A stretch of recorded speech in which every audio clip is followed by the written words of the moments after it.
Ternyata uang yang udah berputar di judi online itu sampai 200 triliun dong. 200 triliun? 200 triliun. Banyak dari orang-orang yang kuwawancara itu ngomong, mereka bahkan udah nggak tahu cara berhenti. Karena mereka udah kehilangan apapun. Jadi ya udah, untuk apa gue berhenti? Rumah gue udah gue gadai, mobil udah gue gadai, gue udah cerai.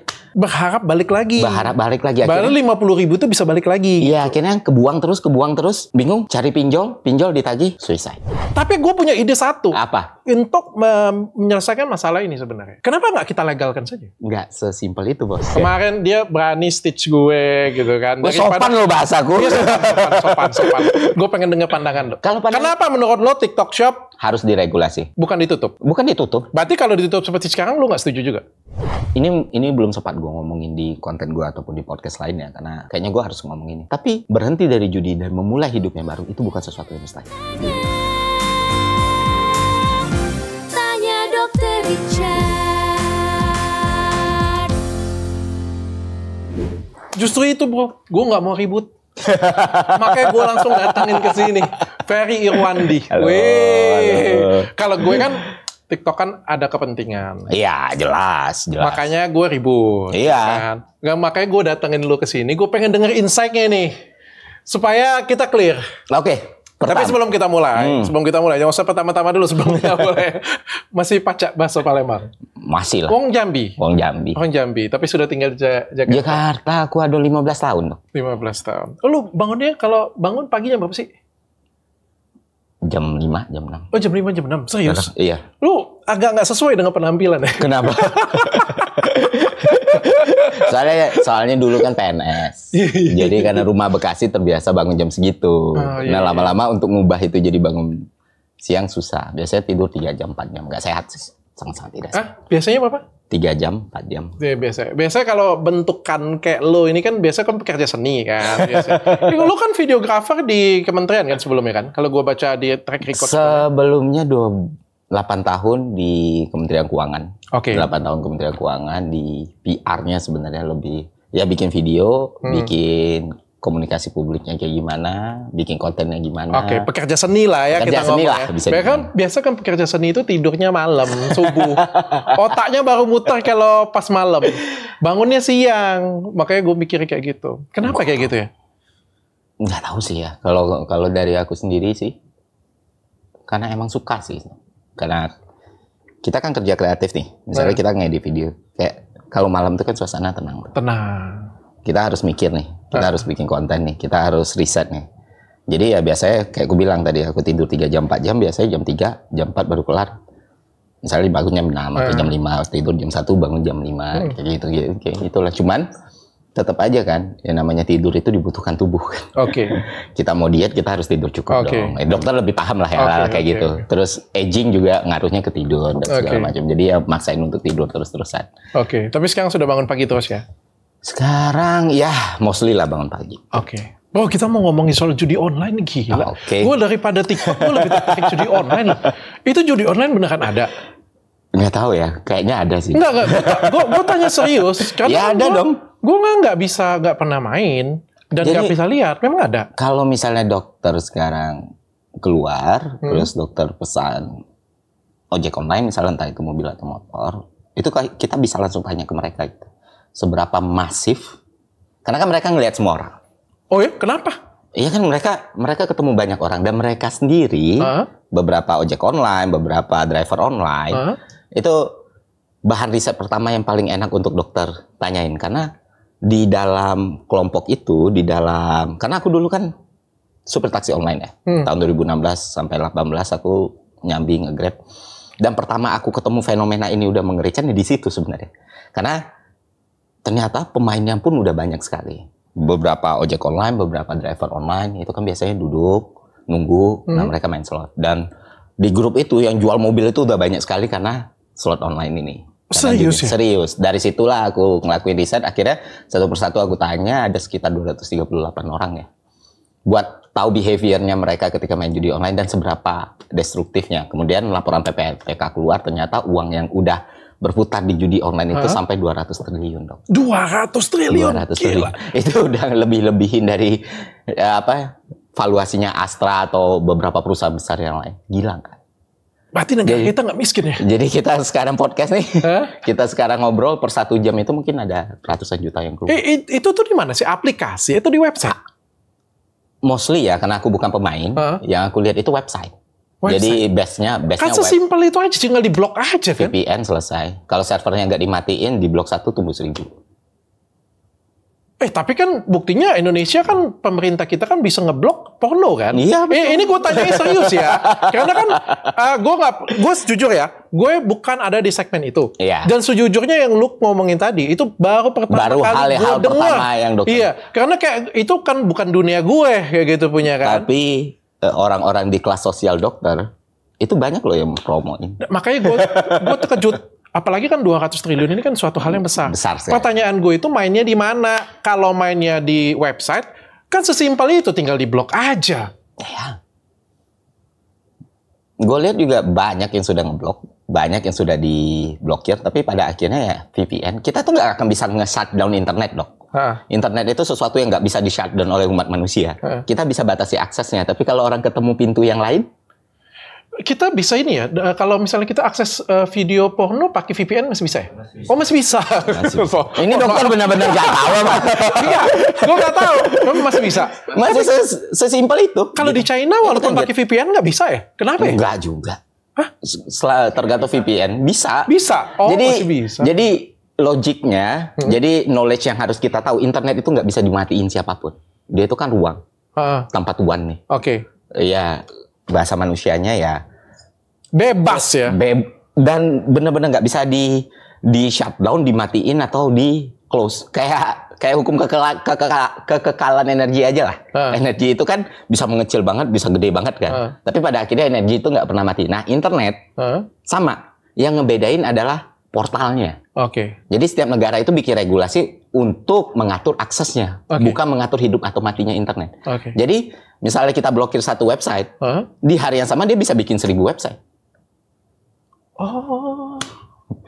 Jadi emang ada beberapa orang ahli IT juga. Aku kan nggak terlalu paham IT ya, maksudnya belajar, paham dasar. Ya sebenarnya kalau servernya yang dihajar, itu bakal lebih efektif gitu. Server ini kan yang nantinya produksi beberapa website, tapi bukan berarti bisa matiin semuanya. Akhirnya bikin server baru atau coba hal yang baru. Jadi ya penanganannya kompleks. Penanganannya kompleks dan butuh kerjasama berbagai pihak yang berwenang, bukan satu doang ya. Bukan aparat doang, regulatornya juga perlu serius. Ini perang bahkan bisa lebih buruk dari perang kita lawan narkoba dulu gitu. Karena nagihnya, destruktifnya, narkoba yang bisa akses. Narkoba itu masalah semua kelas nih, semua kelas sosial nih. Masalahnya di narkoba kita bisa bilang lah untuk menengah ke bawah mereka perlu daya beli kan untuk beli. Ini kalau judi online, habit dan behavior orang sampai berubah dok. Misalnya kita punya 50.000 biasanya, nongkrong di coffee shop, beli minum, uang berputar kan. Nah sekarang punya 50.000. Depo dulu lah untuk balas kekalahan gue sebelumnya, kayak gitu terus. Jadi banyak dari bahan risetku, banyak dari orang-orang yang ku wawancara itu ngomong mereka bahkan udah nggak tahu cara berhenti karena mereka udah kehilangan apapun. Jadi ya udah, untuk apa gue berhenti? Rumah gue udah gue gadai, mobil udah gue gadai, gue udah cerai. Berharap balik lagi. Baru 50.000 itu bisa balik lagi. Iya, akhirnya kebuang terus. Bingung, cari pinjol ditagih, suicide. Jadi kayak circle of evil gitu loh. Dan makanya kemarin itu yang sempat aku koreksi, yang masalah TikTok ya sedikit ya dok. Yang sempat aku jelaskan ke orang, aku tidak terima kalau narasinya itu pedagang Tanah Abang daya beli turun karena TikTok Shop, Lazada, Shopee dan lain sebagainya. Karena ada problem lebih besar ini yang emang mempengaruhi kemampuan beli masyarakat kelas menengah ke bawah yang selama ini dibiarkan. Itu yang aku kritisi. Harusnya kita ini sedang kanker, stadium 4. Karena katakan kita nasofaring stadium 4. Terus tangan kita beset. Yang disembuhin tangan beset ini dong. Bukan kankernya. Bukan kankernya. Tapi emang pemerintah nggak diblokir gitu? Blokir kan? Udah upaya blokir itu ada dong. Berarti sudah nggak bisa aksesin. Kalau misalnya kita buka di sini hari ini nggak bisa. Atau ada yang bisa. Bakal ada yang baru. Bakal ada yang baru. VPN selesai. VPN selesai. Nah, yang lu bilang pemerintah harus blokir yang kayak gimana tuh? Kalau seharusnya VPN tindakan yang memang benar-benar kita harapkan ada satgas khusus, ada sosialisasi masif, ada orang-orang yang ngasih tahu kalau ini sesuatu yang emang diatur dan kalian pasti kalah. Oke, Yusuf. Iya kayak perang narkoba lah, Dok. Ini juga orang goblok juga ya.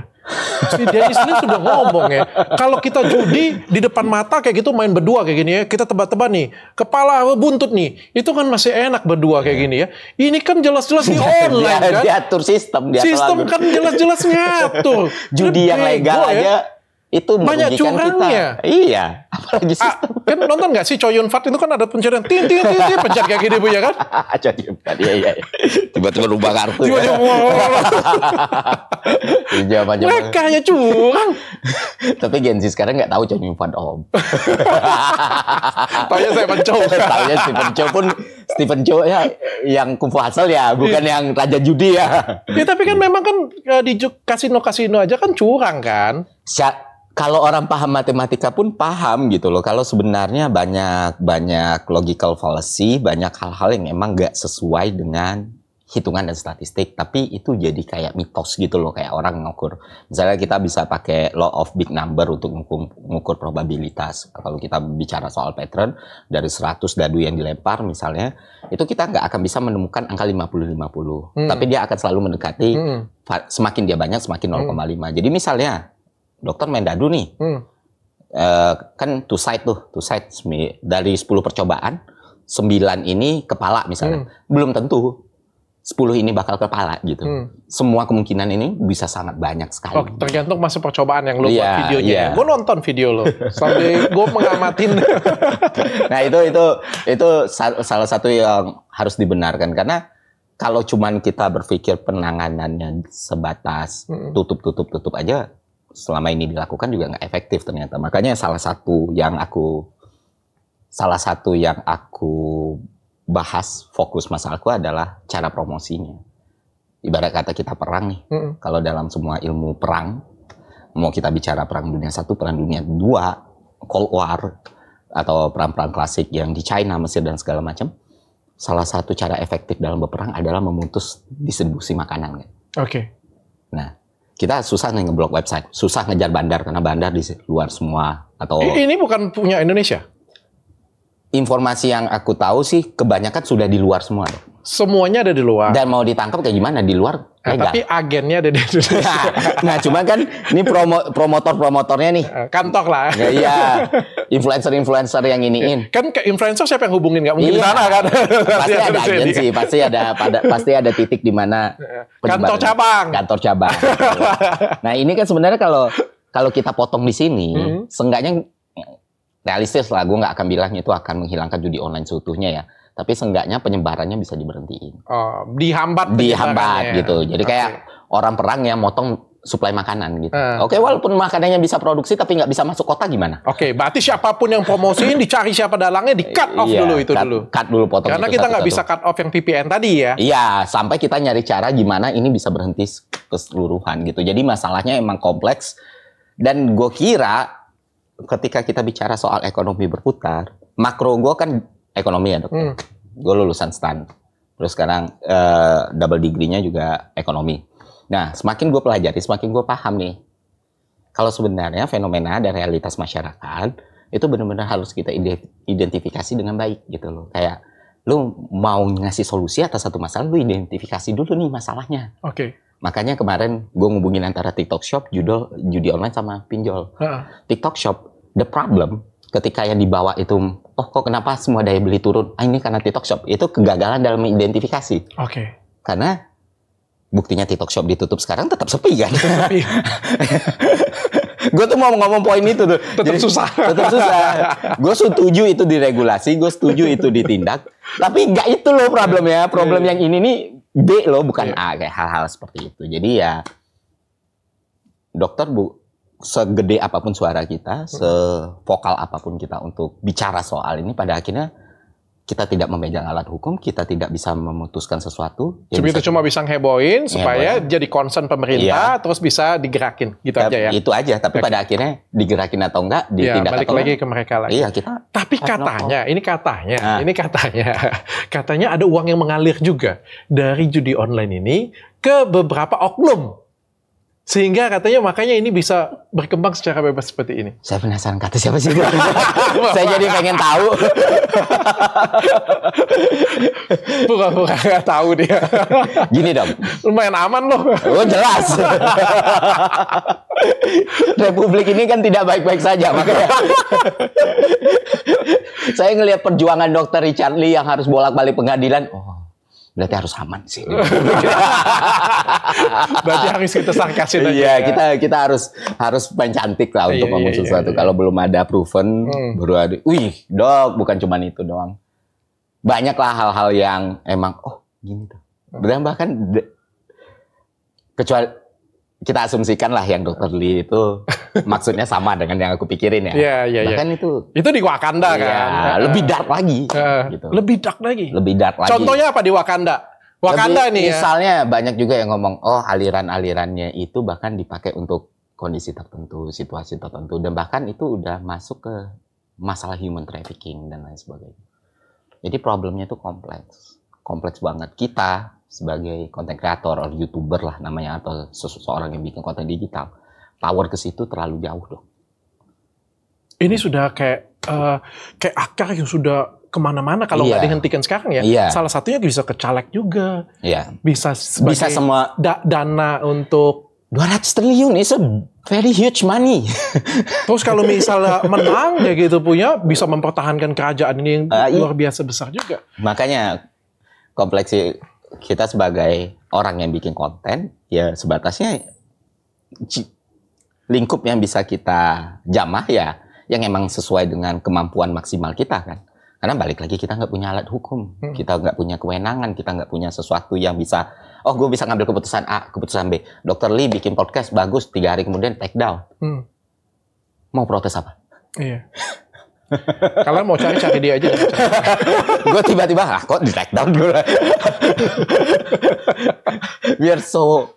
Tapi yang bikin bahayanya itu apa sih? Bikin bahaya satu tuh, bikin masyarakat Indonesia jadi ketagihan dan nggak punya daya beli lagi nih karena duitnya habis nih. Yap, ya itu kan? Sesuatu yang terukur ya. Kita bicara objektivitas ya. Dari makroekonominya, duitnya berputar ke negara lain. Iya. Itu kan penyebabnya kan? Bisa. Ya, simpelnya kayak gitu. Iya kan, jadi 200 triliun kita diserap masuk ke negara lain, berputar di negara lain. Aku ngomongnya lebih aman tuh. Bisa. Oke. Bisa ya? Bisa berputar kalian. Aku nggak bisa bilang, itu lari semua ke negara lain. Oh, siapa tahu larinya ke negara kita sendiri. Nah, tapi bagus kan, daya belinya jadi bagus kan? Iya. Tapi gue punya ide satu. Apa? Untuk menyelesaikan masalah ini sebenarnya. Kenapa nggak kita legalkan saja? Oh, nah ini juga diskursus yang menarik dok. Gini, beberapa orang yang ngomong soal legalitas judi adalah, oh misalnya bentuk nyatanya secara output, ya udah kita bikin kasino kan, kita bikin SDSB kan. Iya, kan kita banyak munafik. Iya. Bilang nggak boleh, haram. Sorry lah ya. Tapi yang ikut 27 juta ya? 27 juta atau 2,7 juta sekitar 2,7. Katakan 2,7 juta pun udah angka yang besar kan. 200 triliun loh. Iya. Bayangin, bikin kasino omsetnya 200 triliun. Ya Singapura, Makau gitu kan. Itu 200 triliun tuh per berapa itu? Per berapa lama itu? Per 2023 dan kenaikannya 10 kali lipat dalam waktu 3 tahun. Kita buka aja bener. Nah, masalah legalitas ini sebenarnya balik lagi ketika kita mau menyelesaikan satu problem kan kita harus identifikasi dulu ini masalahnya di kelas sosial yang mana nih. Kita buka kasino, itu nggak menyelesaikan masalah di sini, kita menimbulkan kita membuat satu solusi atau respon atas satu kelas sosial yang berbeda. Oke, judi online itu gue nggak bisa bilang yang main cuma kelas menengah ke bawah ya, kelas menengah ke atas ada dong. Bahkan mungkin pejabat ada gitu. Ya kalau pejabat mainnya kayak di kelas sih. yang lagi rapat itu kayak di kelas banget. Aman kan dok? Iya aman.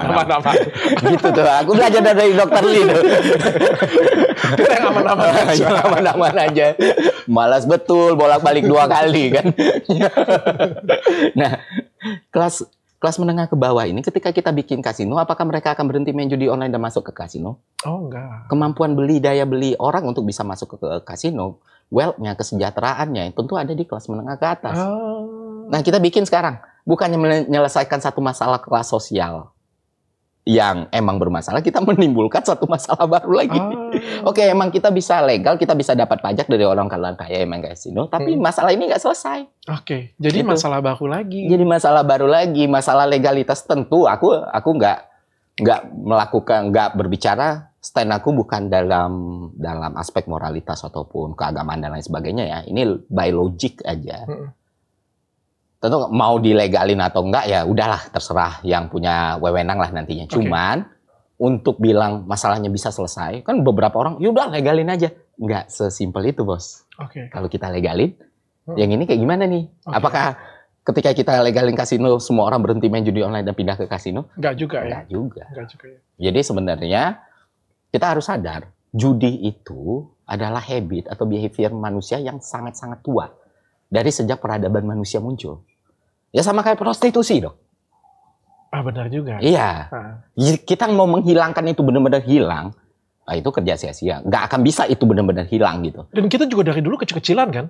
Iya. Ayo kita taruhan loh. Iya kayaknya. Bisa nggak kita dapat cewek itu? Nah, hal-hal itu tuh kan muncul dalam, kalau kita bicara antropologi dan sosiologi ya, itu tuh muncul dalam perkembangan peradaban umat manusia gitu. Itu tuh memang ada. Dan itu emang muncul, walaupun judi online udah hilang, orang nggak akan berhenti bertaruhan. Hidup itu betting. Orang trading juga dia betting gitu.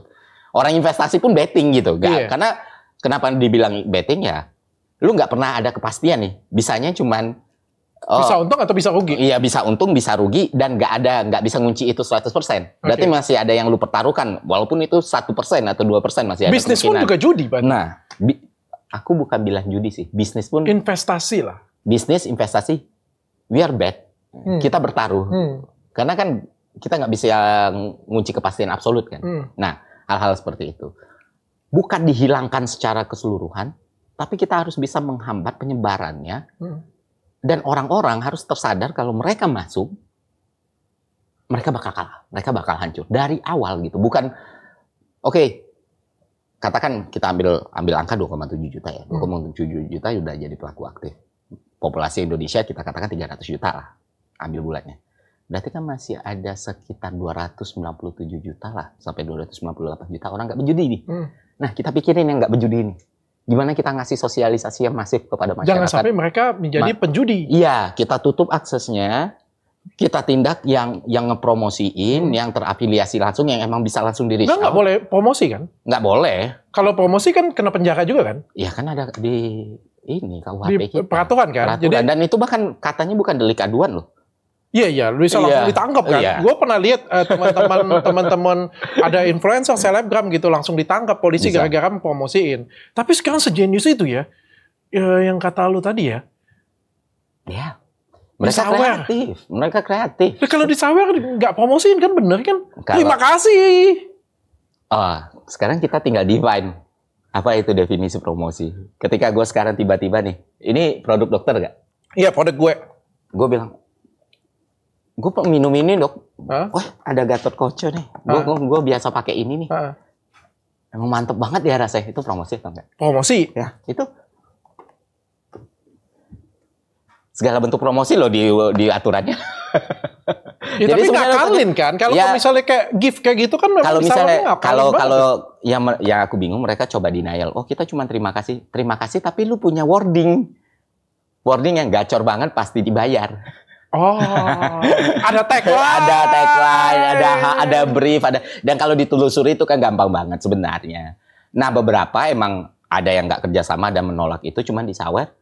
Ya udah mereka bakal diem gitu, nggak akan ngomong, nggak akan ini, dan bahkan beberapa di blog, bahkan beberapa nggak buka saweran. Dan ada contoh ada best practice orang yang emang nggak mau terafiliasi, tapi mereka tetap disawer ya.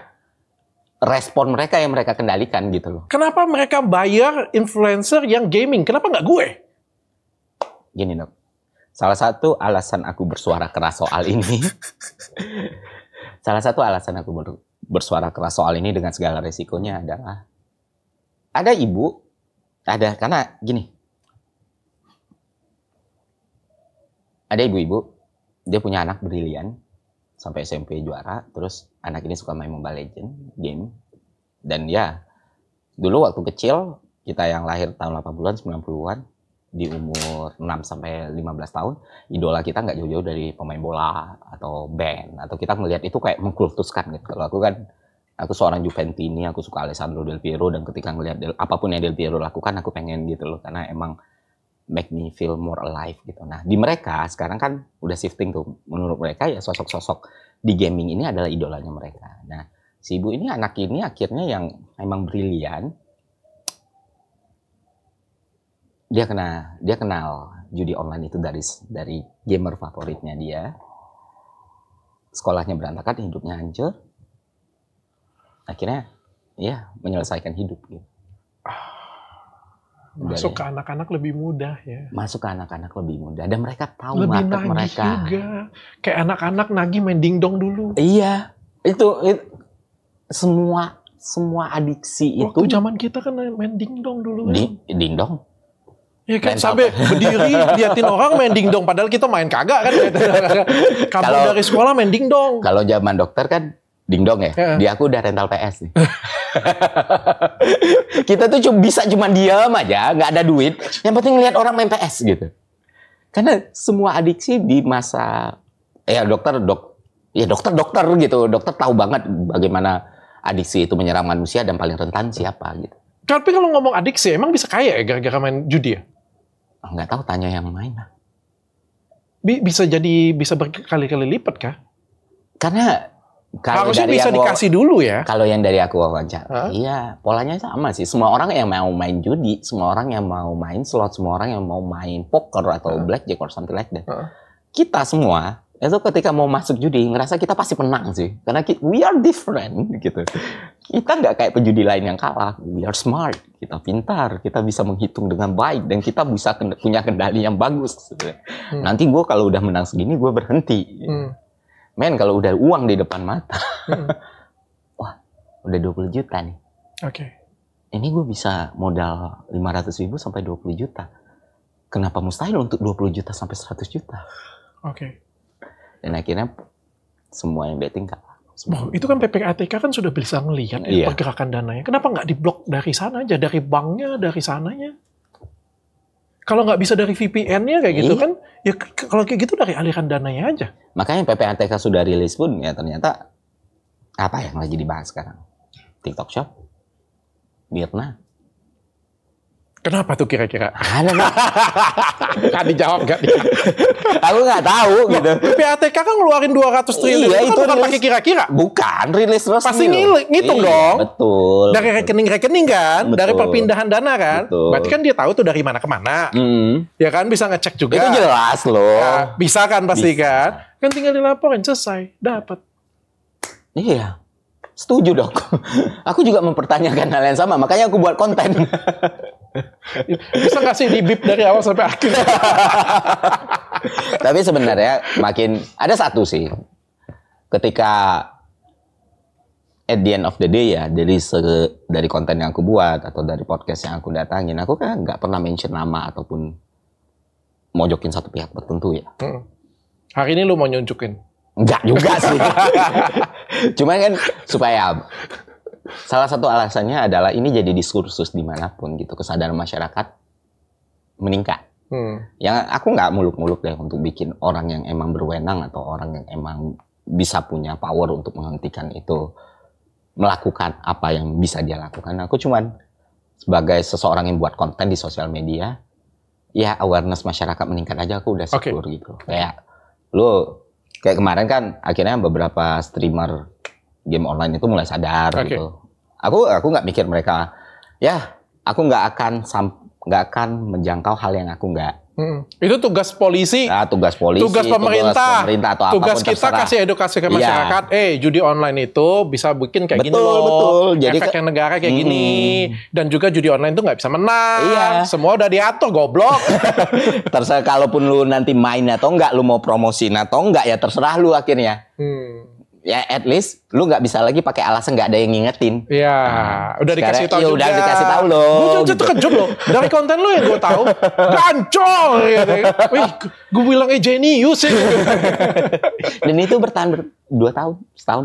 Jadi sampai di community-nya tuh udah ada yang speak up sebenarnya ngingetin. Tapi yang speak up tuh malah dibully-bully, disarkasin, disatirin, dibilang iri, dibilang ini. Kasian juga ya. Berarti sebenarnya udah ada coba dari community-nya tuh udah coba benerin, tapi ya mereka tuh pada akhirnya ngerasa gue punya jutaan subscriber dan follower, orang-orangnya militan, ya gue powerful dong. Apalagi gue berkelompok sama teman-teman gue. Makanya aku bilang ya udah, aku bilang story, aku tulis story. Ya udah, gue pengen dong dikeroyok juga gitu, disarkasin juga. Kayak gue YouTuber kecil kok. Nah dari situ ya syukurnya beberapa kan udah ngasih tindakan lah, udah nge-state kalau mereka nggak mau terhubung lagi lah, atau mereka ngerasa bersalah, terlepas mereka paniknya karena takut ataupun emang karena ngerasa bersalah, ya terserah lah, itu subjektivitas. Paling nggak ada yang berubah ya? Iya, seenggaknya lu tahu lu nggak akan ngelakuin ini lagi, dan ya lu hadapin aja apapun konsekuensi ke depannya nanti. Dan juga ini buat awareness ke masyarakat juga, kalau ada yang ngeliat kayak gini punya ditegur. Iya. Diviralin. Betul. Kalau gue sendiri ke mereka nggak ada masalah personal gitu, selama lu udah komitmennya itu dan urusan gue udah selesai. Oke. Kalau judi online itu yang kayak gimana sih? Gue bentuknya aja togel. Slot sih. Slot itu yang gimana sih slot? Nah, to be honest, aku nggak pernah nyoba sama sekali ya. Cuman aku ngeliatin video-videonya kayak, sorry ya, koreksi ya kalau salah. Karena emang nggak pernah nyoba. Nggak pernah nyoba ya? Nggak pernah. Mungkin karena itu kita nggak nagih ya. Kita coba dulu kali ya.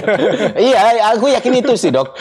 Karena kan emang manusia itu akan mengulangi sesuatu ketika dia ngerasa dia kalah kan. Kayaknya gue bisa menang deh gitu. Slot itu yang ini ya, yang pakai monitor yang... Oh, gue sering lihat itu di kasino. Gue bingung juga. Itu apa sih? Mangga. Jackpot atau something like that lah. Padahal itu kan bisa diatur banget pakai mesin. Di kasino aja mesin nggak bebas, nggak terjamin benar-benar fair ya. Apalagi ini algoritma. Adminnya udah gue buat segini. Oh, boleh nggak sih bongkar di sini untuk kalian semua? Kalian tau nggak mesin capit? Lo tau nggak algoritma mesin capit? Kan gue beli mesin capit. Setelah gue beli mesin capit, gue tahu algoritmanya. Gimana? Ternyata mesin capit itu, mohon maaf ya yang punya mesin capit ya.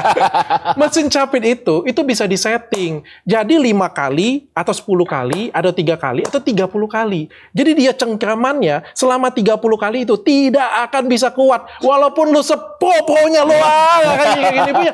Dia cengkram kayak gitu punya pasti akan lepas. Tapi di algoritma yang ke-30, dia bahkan kuat. That's why makanya dia sudah berhitung semua koin lo. Jadi koinnya misalnya kayak gini nih. 1 kali masuk 10.000 nih. Dia hitung nih. 30 kali 10.000, 300.000 dapat 1 boneka yang keluarnya 70.000. Dia untung. Ya. Kayak gitu cara dia itu mesin capit sesederhana itu ya. Itu pun kan udah bisa di judi sederhana juga kan. Ya kan? Masukin koin kan harga gini kan. Ya sama. Slot tuh juga sama harusnya. Dia sudah hitung berapa kali kita masuk, peluangnya menangnya segini nih. Makanya di mesinnya aja, gue sangat tidak merekomendasikan lu pergi ke tempat legal yang judi terus lu main slot pun bodoh aja gitu. Nah ini online. Ada admin, ada programmer, ada developer. Bos, perusahaan lagi rugi nih. Ayo dah. Jadi bos, ini untung kita banyak nih. Keluarin. Mana lagi easy money selain itu kan? Dan orang secara sukarela melakukan itu karena, dan mereka pun bukannya nggak sadar dong. Tapi yang mereka incer apa? At least ketika 10 gue dikasih kalah, pas dikasih menang gue bakal booming gitu, bakal nge-boom. Masalahnya mereka nggak tahu kapan mereka menang. Dan mereka bertaruh dengan taruhan segitu merugikan. Karena kemarin kayak Om Ded ceritakan, mereka udah nggak punya apa-apa, mereka udah nggak punya uang lagi atau apa. Kenapa masih nagih? Justru itu yang berbahaya. Karena pengen balikin duit yang kemarin. Betul. Dan mereka had nothing tulus. Lu kalau mau kelahi sama orang yang emang udah mau nyerahkan hidupnya ya. Ya susah. Solusinya, kalau mereka sudah main, sudah nagih. Solusi itu nggak akan bisa datang dari eksternal, dok. Hal terbaik yang bisa kita lakuin ya supremasi hukum, kayak kita bahas tadi, sosialisasi, ngasih edukasi dan lain sebagainya. Pada akhirnya itu cuma persentase kecil dari output yang bakal kita dapat. Ketika dia bisa jadi bisa berhenti, sebagian besar mungkin ya muncul dari dirinya sendiri. Tapi gini, ini belum sempat gue ngomongin di konten gue ataupun di podcast lainnya, karena kayaknya gue harus ngomong ini. Tapi berhenti dari judi dan memulai hidup yang baru itu bukan sesuatu yang mustahil. Dan itu terjadi sama orang terdekat gue yang sempat gue ceritain di konten gue. Ya setelah semuanya berantakan dan seakan-akan kita pun ngerasa hidup dia nggak akan bisa recover lagi. Tapi dia komitmen 1 tahun, komitmen banget membenahi dirinya, mulai lagi dari awal. Dan ya mungkin hidupnya nggak segemilang dulu, nggak sekaya dulu, tapi at least dia udah bisa bersatu lagi sama keluarganya, udah bisa memulai hidup yang baru, udah punya pekerjaan, udah bisa mulai dari nol walaupun umurnya udah 40 tahun sekian. Jadi selama lu masih hidup, selama itu peluang bakal terus ada gitu. Jangan pernah hidup itu tidak panjang tapi tidak sesingkat itu gitu. Mungkin tipsnya ikhlasin ya. Ikhlasin. Yang sudah hilang ya udah ikhlas. Jangan berharap lu main lagi untuk mengembalikan ini. Iya. It's impossible. Ikhlasin dan mulai hidup yang baru. Dan sudah banyak orang yang kayak gitu. Beberapa orang yang ketika aku naikin judi online kan banyak yang support kan. Dan mereka juga berbagi cerita mereka ketika berhenti. Dan banyak yang ngerasa ketika mau berhenti tuh semuanya tuh udah gelap aja. Dia nggak akan bisa memulai hidup yang baru dan semuanya bakal hancur. Tapi setahun itu sebentar, tapi setahun itu lama loh gitu. Banyak hal yang bisa lu lakuin gitu. Ketika lu ada di titik terendah lu, itu bukan berarti lu nggak akan bisa naik lagi step by step. Mau umur lu 40, 50, lu udah kehilangan keluarga ataupun harta benda, lu berhenti sebentar, ingat, lu punya kemampuan untuk mencapai semua capaian lu waktu itu. Sekarang lu harus mulai lagi dari di bawah, mungkin 3 kali, 4 kali lebih berat, tapi kemungkinan itu selalu ada. Mending kalau punya duit, udah check out aja di tanah abang. Nggak gitu dok, nggak gitu. Tapi kita ke TikTok Shop nih. Oke. Kemarin dia berani stitch gue gitu kan. Sopan lo bahasaku. Sopan. Tapi gue pengen stitch balik kan. Tapi gue bilang, ribut kayak gini kagak jelas. Udah lo undang aja lah gue. Iya, jadi ya kan aku nggak dapat follower. Gue pengen denger pandangan lo. Kenapa menurut lo TikTok Shop harus diregulasi? Bukan ditutup. Bukan ditutup. Berarti kalau ditutup seperti sekarang, lu nggak setuju juga? Harus gini dok. Dari mungkin kalau dokter telaah ya, dokter coba lihat subuh-subuhnya awal-awalnya. Gue mungkin salah satu orang yang pertama bahas Project S. Gue orang yang pertama bahas, TikTok nih ada potensi ini nih. Pertama gue bahas emang azas manfaatnya yang udah begitu besar buat masyarakat. Kita nggak cuma ngomong UMKM dong, kita ngomong penyerapan tenaga kerja, kita ngomong orang untuk masuk Instagram, YouTube itu udah sulit banget supaya bisa jadi seorang content creator yang menghasilkan uang. Dan ketika lu menghasilkan uang, lu membuka lapangan pekerjaan dan uang berputar. Nah TikTok itu membuka semua itu gitu. Banyak content creator baru yang emang munculnya dari TikTok. Nah, itu sesuatu yang nggak bisa kita sanggah. Nah cuman dengan sesuatu yang tidak terregulasi, segala kemungkinan bisa terjadi dong. Termasuk national security. Poin gue pertama tuh di situ sebenarnya, national security, dan kita harus lomba dengan orang yang punya kemampuan produksi 100 kali lipat dari kita. Jeans dari Cina misalnya, itu bisa diproduksi 1 pieces 4.000, dijual ke sini 70.000, terus ditarungin sama UMKM kita. Fair? It's not a fair. Potensi bahaya karena ini liar. Gue sesimpel itu, karena bermanfaat, tapi karena tidak diregulasi, punya potensi bahaya. Karena dia tidak bisa kita pagarin. Kita nggak pagarin dan kita nggak bisa. Tolong dong prioritiin produk yang kami nih, produk lokal kita. Saya tidak di bawah Permendak. Iya. Mohon maaf, nggak ada masuk. Hukum kita saya agak berbeda. Kita nggak ada bab 5-nya nih. Mengutamakan produk lokalnya nggak ada nih. Kenapa kita harus ikut? Mending kita. Dasar lu aja nggak bersaing. Iya, kayak gitu, hal-hal seperti itu. Jadi makanya di US yang sudah semaju itu dan sudah sebebas itu ya kalau bicara antara Indonesia dan Amerika Serikat mana yang lebih condong ke free market gitu, ke pasar bebas ya US dong. Mereka pun regulasi ketat. Norwegia yang sering jadi benchmark negara maju, mereka promosi ketat. Prancis kurang sekuler kurang yang menghargai kebebasan dan segala macam. Mereka regulasi juga jauh lebih ketat. Jadi sebenarnya gue ngelihat ini sih dok, lebih kayak ini potensial, cuma tinggal sentuhan sedikit aja nih. Regulasi. Gue setuju sampai di sini. Nah, masalahnya yang berbeda adalah sebenarnya bagi tugas saja dok. dokter ngegedor pemerintah untuk lebih open dengan ini. Tapi di satu sisi TikToknya juga jangan lalai dong. Iya. Kalau lu emang mau benar-benar, kalau lu nggak ada niat jahat dan lu emang pengen majuin, ikutan dong, follow up dong gitu. Yes. Jadi kalau misalnya kita minta pemerintahnya doang nih yang ngasih pemerintahnya yang proaktif, oke, kita bakal coba sesuaiin aturan kita dengan yang kalian punya gitu. Oke. Tapi TikToknya nggak ngapa-ngapain ya susah. Iya. Tapi kalau TikToknya juga, yuk kita ketemu bareng. Gue juga mau nih kerja di Indonesia nih. Iya, gitu. Marketnya gede. TikTok nggak akan mau kehilangan Indonesia. Dong. Iya. Nggak akan mau. Oke. Siapa lagi yang bisa live 4,5 M kan? 41. 41 ya, sorry. Gue agak masalah di koma itu. 41 M. Ya, it's a big money gitu loh. Kayak kita bisa lihat putaran uang di situ juga banyak ya. Terus beberapa orang kan bilang masalah ya itulah fake buyer dan segala macam. Tapi itu tidak membuang kebenaran yang lain kalau banyak orang yang belanja di TikTok Shop. Cuma penting itu aja. Dan itu juga yang gue kritik dari pemerintah. Seharusnya masyarakat tuh diedukasi soal ini loh. Sesuatu itu ada regulasi dan ada izin. Okay. Kenapa itu harus ada izin kayak gini? Nggak perlu kita bawa. Bukan ngomongin Tanah Abang sepi gara-gara ini. Iya. Nah, gue juga jadinya tersulut juga di sini. Iya, gue pun kok gini nih, nggak gini maksud gue tuh gitu loh. Kayak kalau Tanah Abang sepi dan lu emang peduli, karena dari awal semua segregasi marketnya udah jelas sebenarnya gitu. Gue paham nih kalau masalah regulasi kayak gini, gue juga nyampe kemarin, gue juga coba pelajarin dari sisi pemerintahnya. Oh oke, nice, gue setuju nih. Tapi ini kan sudah terlanjur gede bro. Kalau kita ngomong dari 2021 dia masuk. Iya.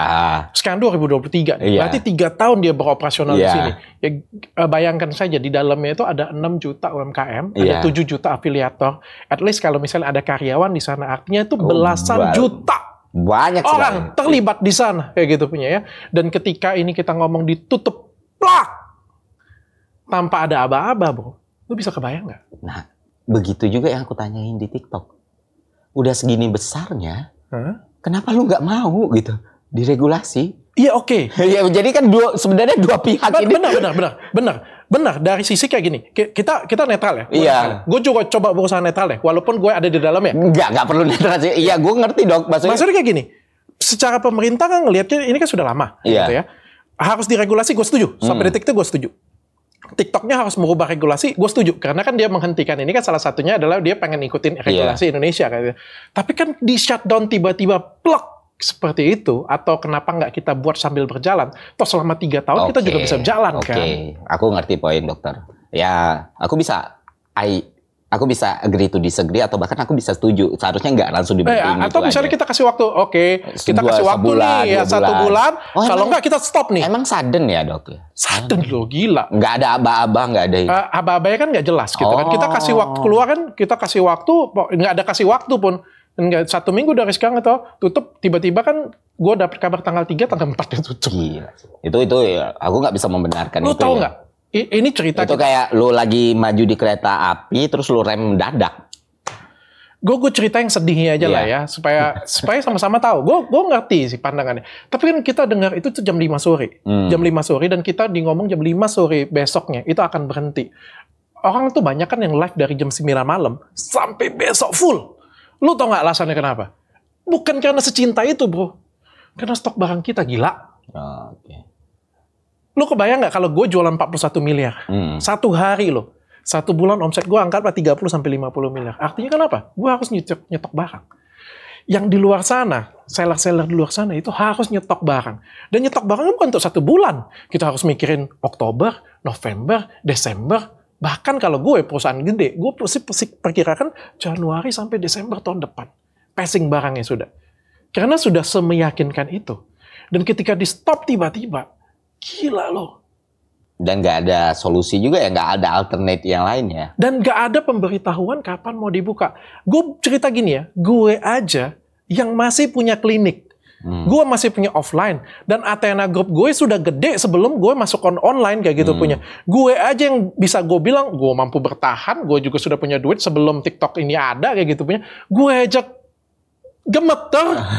Gue aja panik, gue aja tergoncang, apalagi di luar sana. Orang yang menggantungkan 100% hidup dia di TikTok.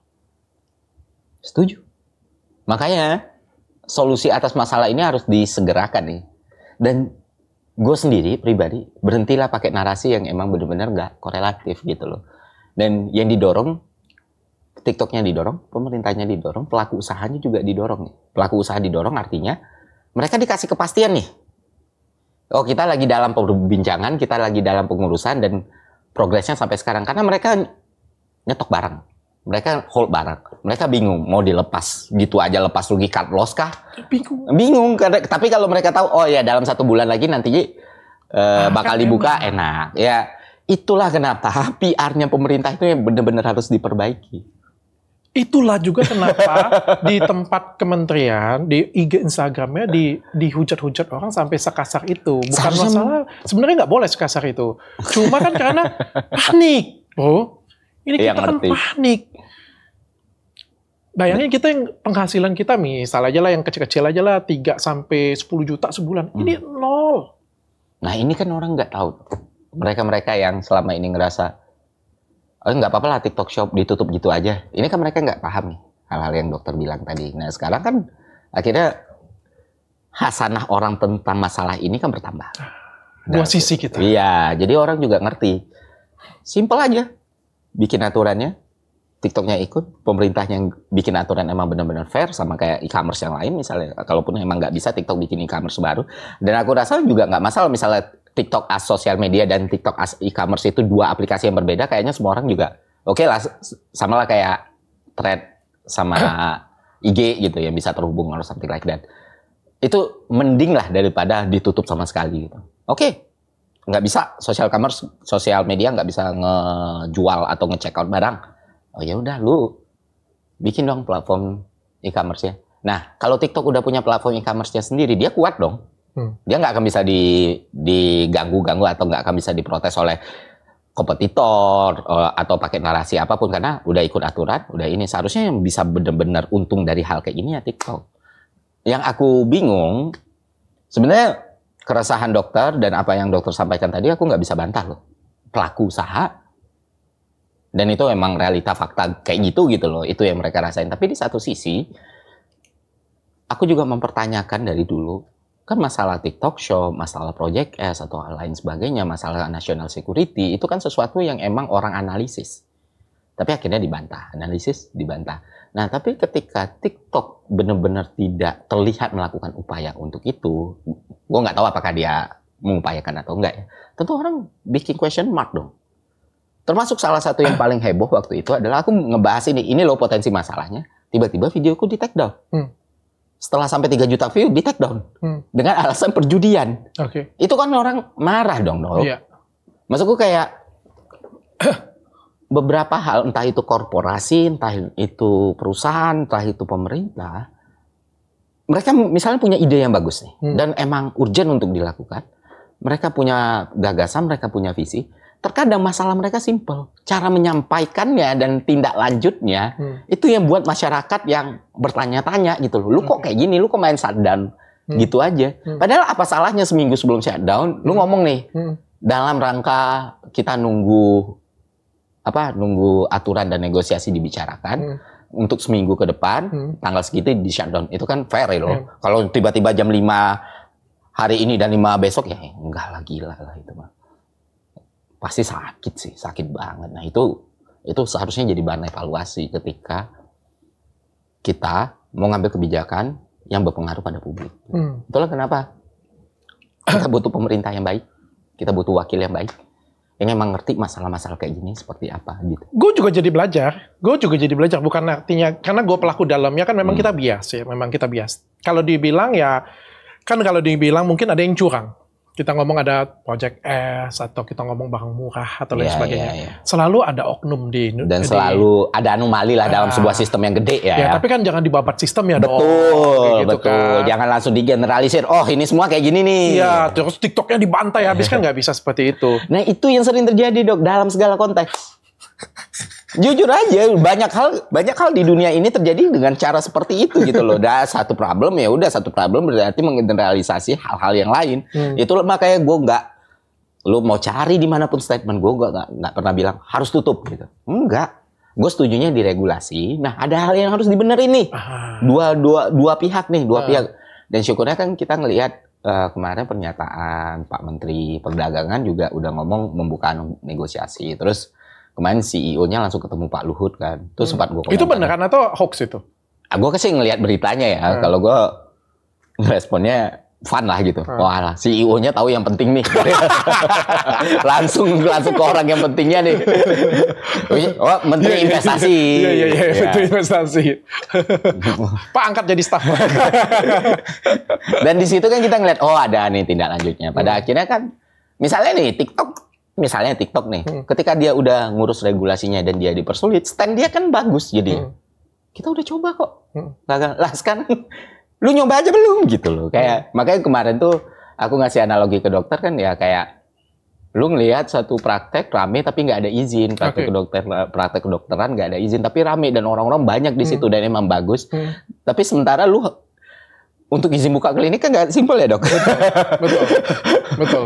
Jadi kayak gue ngerti.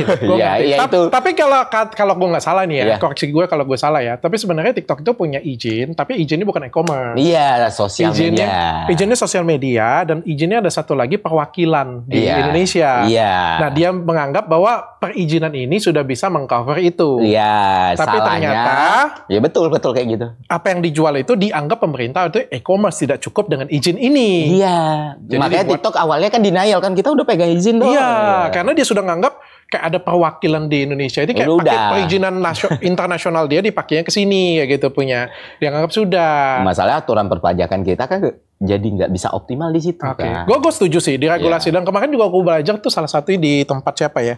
Gue belajar bahwa memang agak mengerikan juga kalau tidak diregulasi.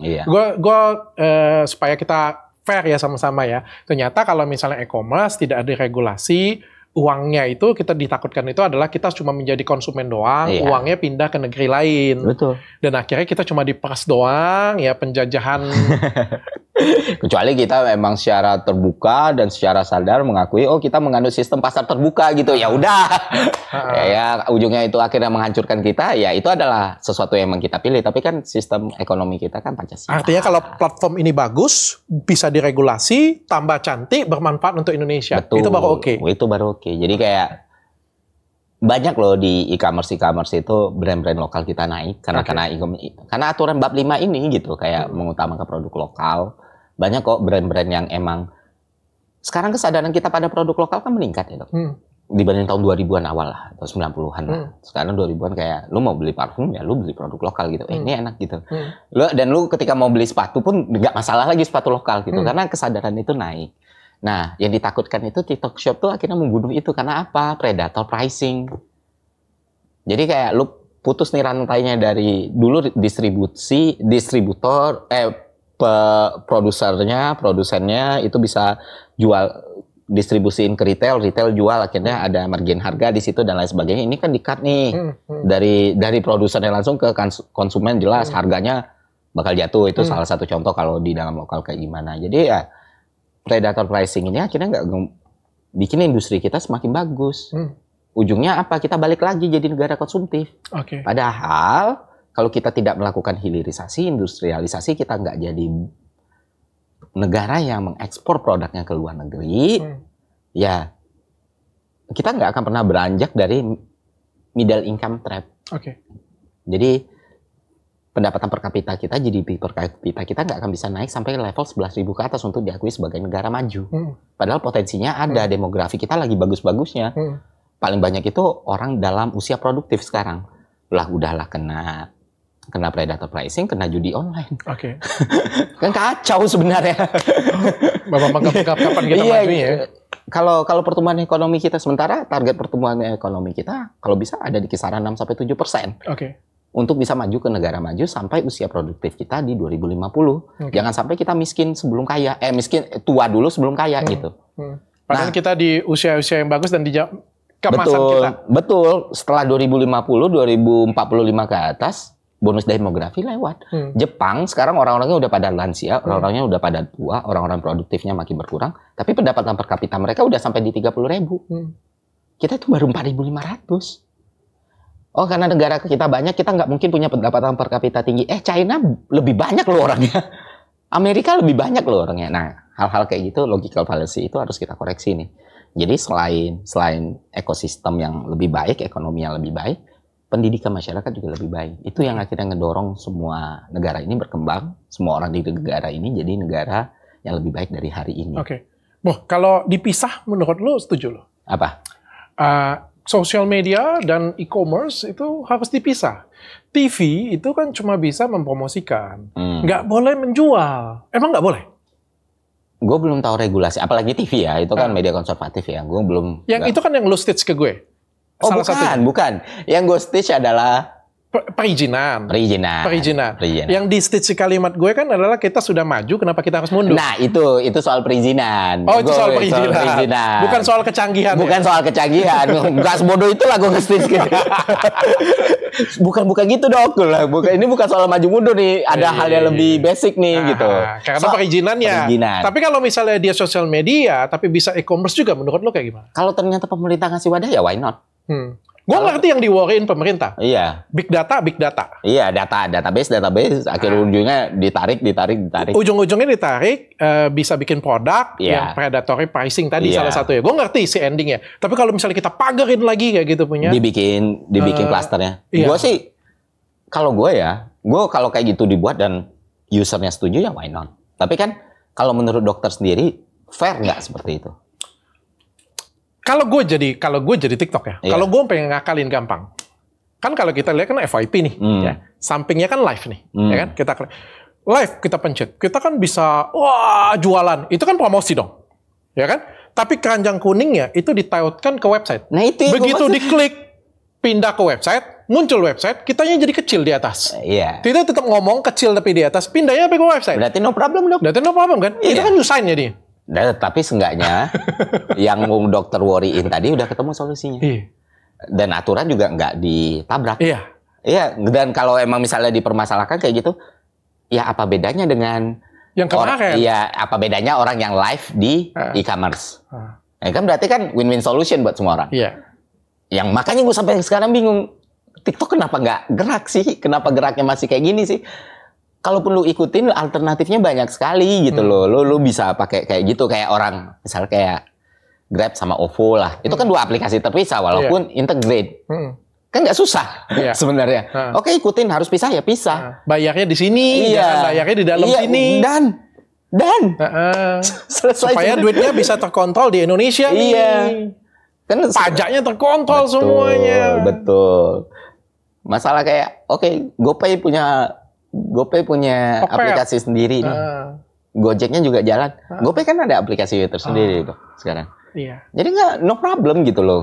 Nggak isu seharusnya ini dipisah. Cuma karena ini shock aja. Betul. Secara tiba-tiba. Gue tuh juga waktu melihat loh kok kayak gini sih? Karena kan PR tuh sesuatu yang gue kuasain banget ya dok ya. Apalagi masalah bukan kuasai lah. Gue bertahun-tahun kerja di bidang kayak gitu.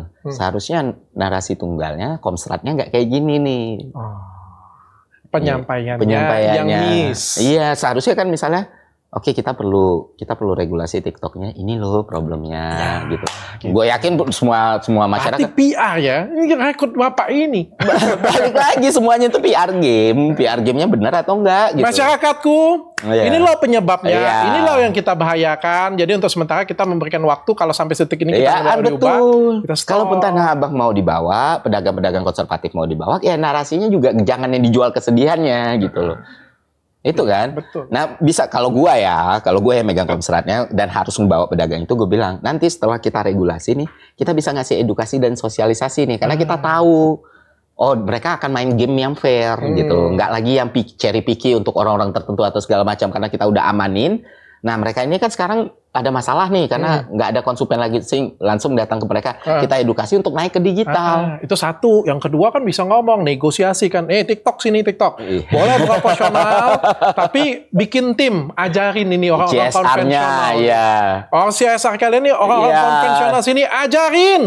Kan banyak pilihannya. Kalau nggak ada pilihan dan lu harus kayak gitu, gue bisa ngerti ini pilihannya banyak sekali. Lu tiba-tiba kita sedih karena Tanah Abang sepi karena TikTok, men, nggak seperti itu harusnya gitu.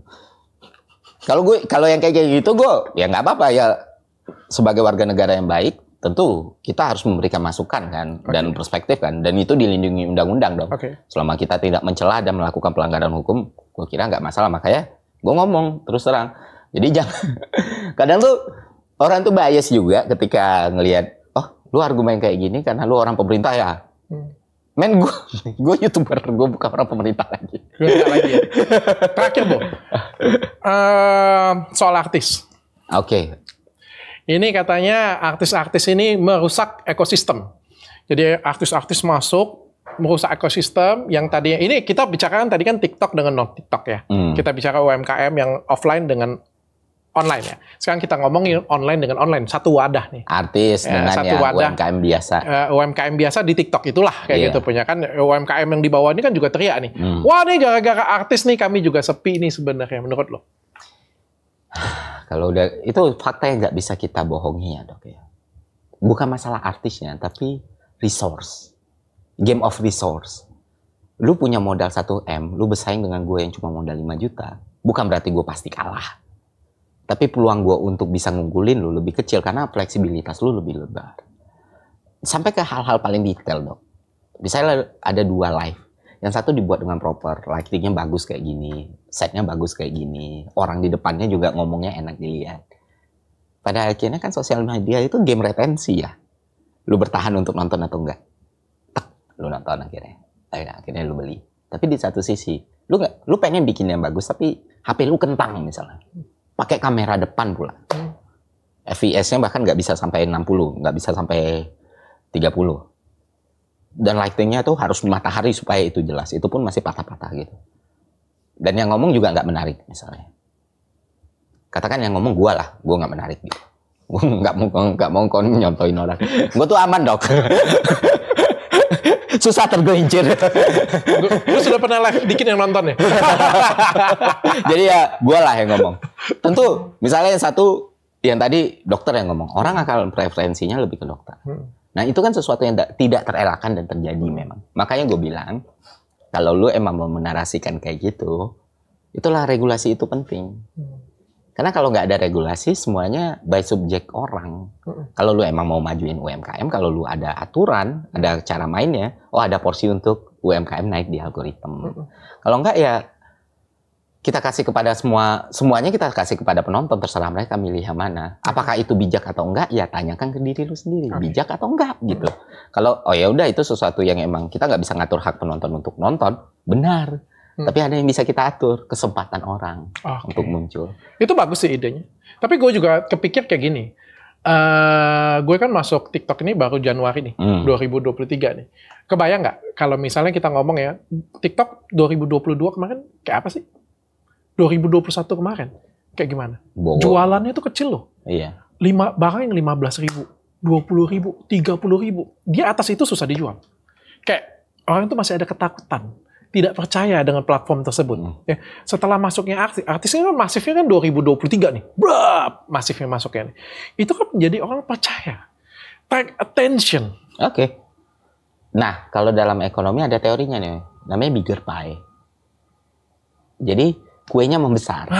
Memang gapnya nggak hilang, tapi gap itu ikut naik karena atensinya tadi. Makanya ada beberapa orang bahkan pakai strategi fake buyer kan gitu kan. Supaya marketnya tuh valuasinya naik, hype-nya naik, hal-hal seperti itu. Itu nggak bisa di denial juga, tapi di situ pula justru argumen itu yang membuat urgensi akan regulasi itu semakin penting. Karena kalau enggak, mereka akan dimakan pasar nih. Niat untuk memajukan UMKM itu pun jadinya nggak terwujud. Karena artis tadi, kita ngomong di luar digital, kita ngomong soal market lah. Kenapa sistem ekonomi kita masih adopt, pemerintah melakukan intervensi, melakukan subsidi, bantuan, dan lain sebagainya, ya karena itu tadi.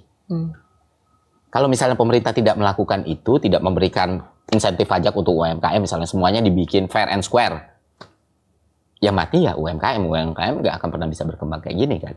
Makanya dibikin adalah 0,5% kebijakan aturan adalah subsidi. Untuk mendukung UMKM. Ya, nah dalam digital ya tinggal kita adopt aja. Jadi fairness itu ada gitu. Kalau mau, ini kan sebenarnya yang perlu kita pahami dalam konsep kemanusiaan, human, kita bicara human.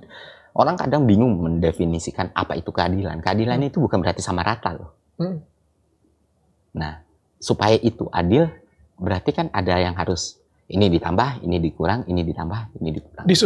Disesuaikan. Jadi, kalau menurut gue sih, kalau emang mau disusun TikTok Shop-nya, lu cari orang-orang terbaik, lu cari orang-orang yang ngerti, lu cari pelakunya sendiri. Jangan nanti kebiasaan kayak gitu dok. Ketika kita bikin satu regulasi yang berefek ke masyarakat, ketika kita butuh orang yang emang benar-benar bisa mengkomunikasikan itu ataupun menjadi representatif dari itu, nanti akhirnya dipilih siapa? Orang-orang yang sama sekali don't give, apa ya bahasa halusnya ya, orang-orang yang sama sekali tidak pernah ngomongin itu atau peduli sama itu, tiba-tiba dia nanti muncul di depan media dan dia by brief, dia bahkan nggak ngerti briefnya apa, akhirnya balik lagi problemnya PR game yang jelek. Sehingga akhirnya pesannya nggak sampai ke masyarakat. Pesannya nggak sampai ke masyarakat. Padahal tujuan pemerintahnya bagus. Iya, maksudnya Dr. Richard Lee yang emang sudah benar-benar vokal soal ini pun pernah dilibatkan langsung nggak dalam Nggak pernah. Sih. Beberapa, ya itu kayak entah kenapa ya, orang-orang tuh ngeliat, oh yang lagi terkenal di TV aja deh. Nanti kita jadi induta kita. Yang lagi bermasalah aja deh. Hal-hal kayak gitu tuh yang berusaha masuk tapi nggak ngerti substance jadinya. Bukan karena orang itu buruk atau enggak ya. Kadang kan kita menyiapkan sesuatu itu harus 360 ya. Dari mulai substance sampai bagaimana itu dikomunikasikan dan bagaimana itu dipasarkan. Kadang substance-nya udah benar tapi cara komunikasi dan pemilihan orangnya salah, katakan begitu. Nah, untuk isu sepenting ini ya seharusnya mereka yang dilibatkan pelaku usahanya langsung, public figure yang memang jump in di situ, orang yang emang ngerti kebijakannya, dan akhirnya itu akan menjadi win-win solution bagi semua orang karena semua suara terwakilkan. Representasi semua pihak itu ada. Nah, itulah esensi dasar kenapa diciptakan yang namanya demokrasi. Jadi demokrasi itu seharusnya bukan gimmick doang nih. Ya itu sih. Mudah-mudahan didengarkan teman-teman.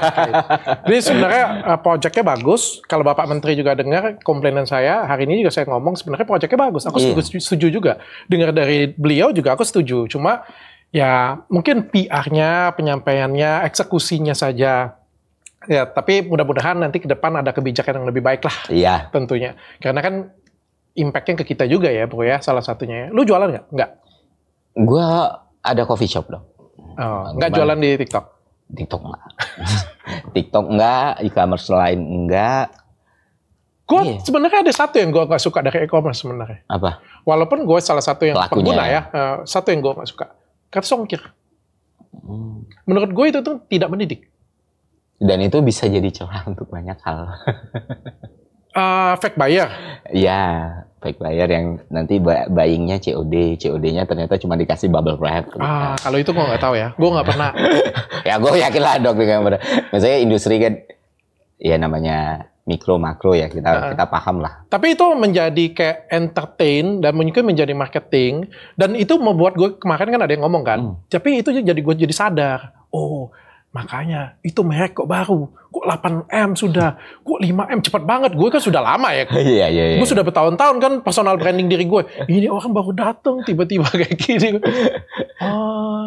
Lu kan salah satu orang yang ngedukasi masyarakat soal ini ya, the truth ya. Maksudnya kayak gue ngikutin dong dari masalah-masalah skincare dulu. Kayak lu willing, oh ini bahaya, abal-abal. Ini abal-abal, ini ada merkuri, ini ada, oh kalau ini nggak merkuri, ini koji dan segala macam, koji acid dan lain sebagainya. Jadi kayak gue bisa ngerti kenapa lu punya pemahaman bahwa itu tidak mendidik. Karena balik lagi sama orang kayak yang tren belakangan lah, orang nyari visi, orang nyari angel investor, ujungnya burn money, berhenti di situ, selesai, exit liquidity dan sebagainya. Itu kan yang terjadi tuh. Dan ujung-ujungnya yang dirugikan konsumen juga. Mending ya fairness aja dari awal. Oh ini ada harganya, sekian. Jadi uang yang berputar itu sehat gitu. Iya. Bisnisnya sehat, usahanya sehat, konsumennya sehat. Nah kadang orang karena ingin get attention, ingin lebih leading dari yang lain, mereka akhirnya mengkompensasikan sesuatu. Dan once marketnya udah rusak, mereka udah dapat untung, mereka cabut. Nah marketnya udah berantakan. Makanya salah satu konten yang paling gue sering bahas itu kan finance ya. Finance, soal kayak gimana scam itu dilakuin, kayak gimana, oh ini monkey business nih. Oh ini ujungnya bakal kayak gini nih. Ya supaya masyarakat tahu, lu nggak gampang tergiur dengan semua janji-janji instan atau semua keuntungan instan gitu. Karena pada akhirnya itu punya dampak destruktif. Dan ya make sense, karena balik lagi, buyer tentu mencari mana yang punya nilai ekonomis lebih besar. Artinya entah itu harganya lebih murah, entah itu produk dengan harga lebih murah, atau duit yang dikeluarin lebih sedikit. Iya. Di mana-mana orang cari duriannya enak, manis, tapi murah. Nah, akhirnya ujung-ujungnya ketika itu kolaps dan berantakan, kita bingung. Bingung. Salah siapa? Ya salah kita. Gila, durian sekarang harganya 2.000. Modalnya aja 5.000. Kayak gimana? Bingung sendiri kita. Nah, itu yang sering terjadi. Makanya Ferry Irwan. Thank you, bro.